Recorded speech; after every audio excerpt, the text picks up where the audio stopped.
আমরা এই মুহূর্তে রয়েছি মুক্তাগাছা উপজেলা রামভদ্রপুর এলাকা এবং লক্ষ্মীপুর উচ্চ বিদ্যালয়। আসলে আমাদের মাঝে উপস্থিতি রয়েছেন সানি। আসলে আজকে যে এই যে পূর্ণ মিলন মেলা চলছে, আসলে তার পরিস্থিতি নিয়ে আপনি কিছু জানান। যে এটা আমাদের স্কুলের অনেক দিন যাবত আমরা এটা পুনর্মিলন অনুষ্ঠানটা আমাদের হয়ে থাকে। তো আমরা এই বছর আমাদের সকল বেচ একত্রিত হয়েছি এই অনুষ্ঠানে, এবং আমাদের সবাই একটা সব বেচমেট সবাই একসাথে হয়েছি।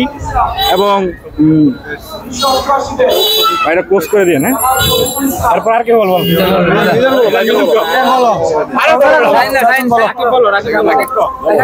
আসসালামু আলাইকুম। এটা হচ্ছে আমাদের স্কুল প্রতিষ্ঠান থেকে এখন পর্যন্ত যত বেজ আছে, এটা হচ্ছে 1966 সাল থেকে আমাদের স্কুল শুরু থেকে এখন পর্যন্ত 2024 সাল পর্যন্ত যতগুলো বেজ আছে সবগুলো বেজ মিলে আমাদের পুনর্মিলন অনুষ্ঠান 2024। তো এখানে অনেক সিনিয়র আছে, আমাদের অনেক সিনিয়র থেকে শুরু করে অনেক জুনিয়র পর্যন্ত অনেক অক্লান্ত পরিশ্রমের মাধ্যমে আমরা একটা আজকের দিনটা উপভোগ করতে পারলাম। তবে সবচেয়ে ভালো হতো যে আমাদের যদি বৃষ্টিটা একটু কম হতো, তাহলে আমাদের আরো একটু এনজয় করতে পারতাম। ধন্যবাদ।